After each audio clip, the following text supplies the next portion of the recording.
বিসমিল্লাহির রহমানির রহিম। প্রিয় সাদুল্লাহপুর উপজেলাবাসী, আসসালামু আলাইকুম।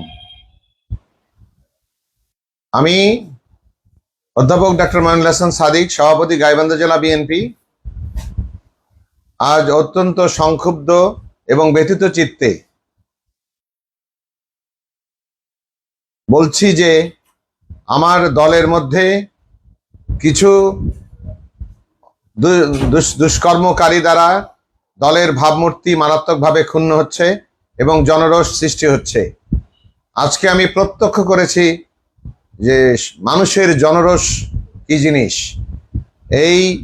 যারা এই অপকর্মের সঙ্গে জড়িত আছেন এবং যাদের দ্বারা দলের এই ভাবমূর্তি ক্ষুণ্ণ হচ্ছে, দলের মর্যাদা ক্ষুণ্ণ হচ্ছে, নেতাকর্মীদের সম্মান বিঘ্নিত হচ্ছে, আমি তাদের উদ্দেশ্যে তাদেরকে সাবধান করে বলতে চাই, তারেক রহমানের সেই কথা, তার উক্তি স্মরণ করে দিতে চাই যে বিএনপি বা অঙ্গ সংগঠন কোনো দুষ্কর্মকারীর, কোনো ব্যক্তির দায়ভার বহন করবে না এবং কোনো ব্যক্তিদের অপকর্ম দ্বারা যদি দলের ভাবমূর্তি ক্ষুণ্ণ হয়, জনগণ সংক্ষুব্ধ হয়, ক্ষতিগ্রস্ত হয় এবং জনগণ থেকে দলের বিচ্ছিন্নতা বাড়ে, সেই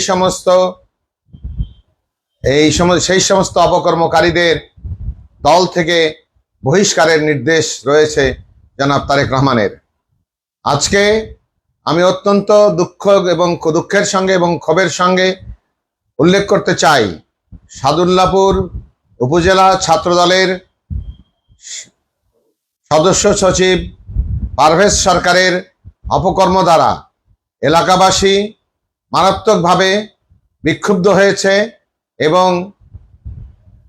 তাদের মানসিক অবস্থা এরকম, তারা যে কোনো রকম এই পারভেজ সরকারের বিরুদ্ধে যে কোনো রকম প্রতিরোধ এবং প্রতিবাদের রাস্তা তারা বেছে নিয়েছে। এবং এই মুহূর্তে যদি পারভেজ সরকারকে দল থেকে বহিষ্কার না করা যায়, ছাত্র দল থেকে বহিষ্কার না করা যায়, তাহলে যে কোনো সময় এলাকার মধ্যে একটা দুর্ঘটনা ঘটতে পারে এবং মানুষের প্রাণহানি ঘটতে পারে। সেই কারণে আমি কেন্দ্রীয় ছাত্রদলের নেতৃবৃন্দের দৃষ্টি আকর্ষণ করছি এবং জেলা ছাত্রদলের নেতৃবৃন্দের দৃষ্টি আকর্ষণ করছি এবং এই মুহূর্তে এক্ষুনি পারভেজ সরকারকে ছাত্রদলের সদস্য সচিব পদ থেকে বহিষ্কার বা কিংবা অব্যাহতি সহ পুনরায় এই ছাত্রদল সাদুল্লাহপুর উপজেলা ছাত্রদলের পুনর্গঠন দাবি করছি। এবং এটি না হলে যে কোনো সময় যে কোনো দুর্ঘটনা ঘটতে পারে। আমি ওই এলাকার মানুষদের, ঢাকার বাজার এলাকার মানুষদের আশ্বস্ত করে বলতে চাই, আমি ব্যক্তিগতভাবে এবং আমার দল সবসময় জনগণের পাশে আছে।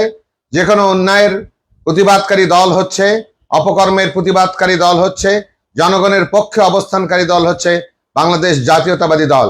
আমি ব্যক্তিগতভাবে এবং আমার দল সবসময় মানুষের পক্ষে, জনগণের পক্ষে অবস্থান নিয়ে থাকবে, কোনো দুষ্কর্মকারী কিংবা অপকর্মকারীর পক্ষে নয়।